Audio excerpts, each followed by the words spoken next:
Senator from Tennessee. Thank you, Madam President. I ask unanimous consent that Ed Pritchard, a Department of Defense Fellow with my team, be granted floor privileges for the remainder of this Congress. Without objection. Thank you, Madam President. The time has come to once again bid farewell to another one of Team Blackburn's esteemed fellows. Over the past year, we have had the privilege of working with Captain Edward Pritchard, who came to us from the U.S. Marine Corps to serve as our first Department of Defense Fellow. It was a strange year to be a fellow here in the Senate, but Ed rose to the occasion and impressed us. He impressed every one of us with his work ethic, humor, his singular commitment to maintaining the strength and integrity of the U.S. military. It has truly been an honor having Ed on our team, and I think I speak for each and every one of us when I say we will miss him. Captain Pritchard, I thank you for your service to Tennessee and to this great nation, and wish you all the best as you head across the river to the Pentagon to start the next exciting chapter in your already distinguished career. Madam President, I ask that the remainder of my remarks be placed separately into the record. Without objection. Last Friday, the Bureau of Labor Statistics released a grim set of numbers that confirmed our worst fears. Inflation is getting worse, and by this month, the American people are in for even more economic pain. Why? Because their paychecks just can't keep up with the skyrocketing prices. On top of everything else, they get to look forward to a pay cut every month for the foreseeable future. And all this is happening just in time for Christmas.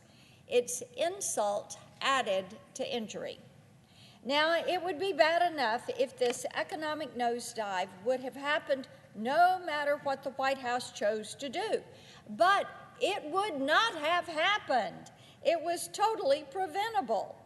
No, this is the direct result of the Democrats' reckless taxing and spending spree that started in March and has lasted all year long. American families struggle to stretch their budgets through 6.8% inflation in November. That was November, which is the highest we've seen in almost 40 years. We're looking at the largest 12-month increase since 1982. Think about this. All of this happened just as the experts predicted, and just as Tennesseans kept saying they feared this is what would happen. And now, despite a mountain of evidence proving their recovery strategy has failed, Democrats are ready to lean into the past year's insanity and pump not millions, not billions, but trillions of dollars into the economy that they've already destroyed. What's worse, they're trying to leverage this economic pain against their Republican colleagues by refusing to raise the debt ceiling to accommodate their own reckless spending. Madam President, you can't make this stuff up. This is Biden economics. It is intentional, and it is painful, because what the Democrats are doing is showing they are willing to spend taxpayer money on things that taxpayers don't want, which is this destructive economic agenda. So I ask my Democratic colleagues, what is it about these numbers that are staring you in the face that you do not understand? Are you so eager to force President Biden's Build Back Broke agenda on the American people that you're willing to throw reason and accountability and basic economics out the window? Is it really worth watching your fellow countrymen suffer? Is it worth watching people that you represent, people that elected you? Is it worth watching them suffer? If you all bothered to pay attention, what you would see is just how bad it has gotten out here in the real world. The policies that you are so convinced will lead us into a socialist utopia, as some on the left like to say, have dragged the people into a constant state of fear and worry. As one Tennessee mom told me last week, Marsha, this stuff scares me. It just scares me. Now, this not only makes for an extremely discontented group of people, it makes us vulnerable as a nation. The new axis of evil, as I like to call them, they're watching. Communist China, Iran, North Korea are all watching the chaos here in Washington play out with great interest. And if the past few weeks have taught us anything, so is their counterpart in the axis of evil, Russia. On Sunday, we saw a flood of so-called strong signals coming from the G7 following a meeting to discuss Russia's aggression toward Ukraine. Now, I don't discount the importance of these statements. I do hope Vladimir Putin heard us loud and clear.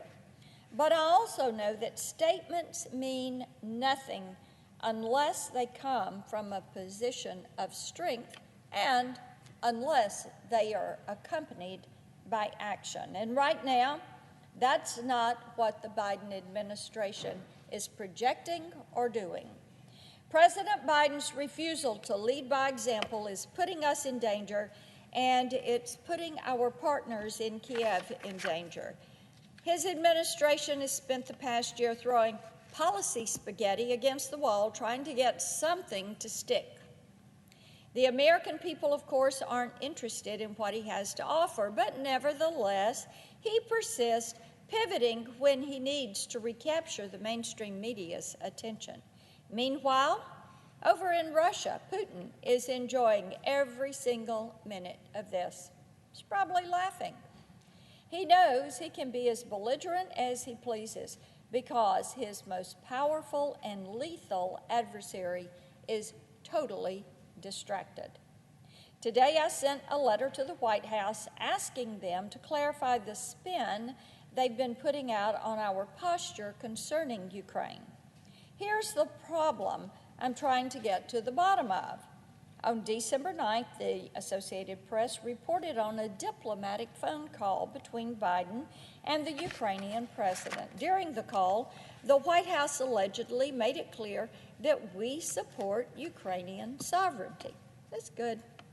However, that report also revealed a supposed plan concocted by the White House to persuade Ukraine to cede their territory to Russia because it's currently controlled by Russian separatists. White House Press Secretary Jen Psaki has denied the latter. I still have some questions about what is going on behind the scenes. History tells us that autocrats and thugs like Putin find their greatest power in the weakness of their adversaries. That is right. When they see weakness, they pounce. Strength is the only thing that deters them. Have my colleagues across the aisle ever heard peace through strength? Have they looked at that as a policy?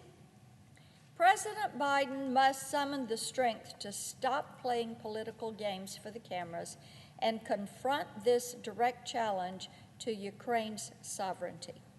My Democratic colleagues must join him.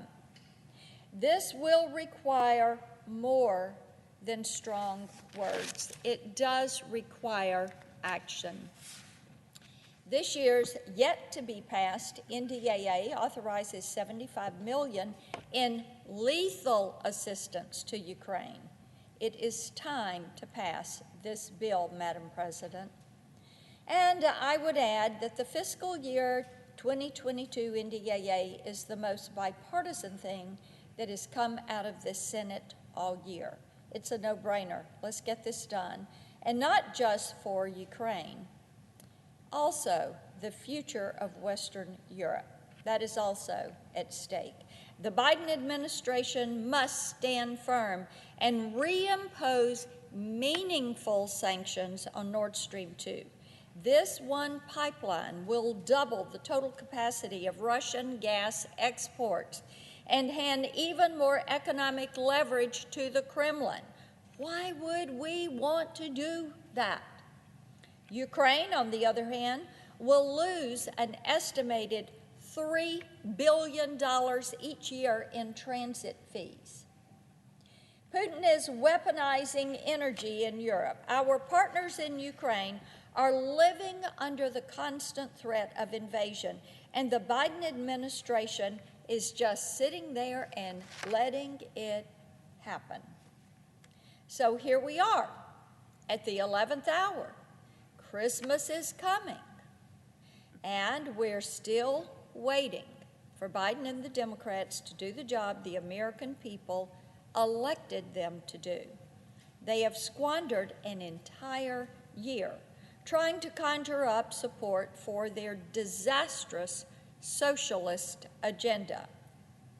We are never going to get this time back, and the American people who are suffering are not going to get this year back. But now is not the moment to just let things go. We can't afford weakness and spin, not when it comes to the economy, not when it comes to foreign policy, and certainly not when it comes to proving to the American people that there is someone in Washington watching out for them. I yield the floor.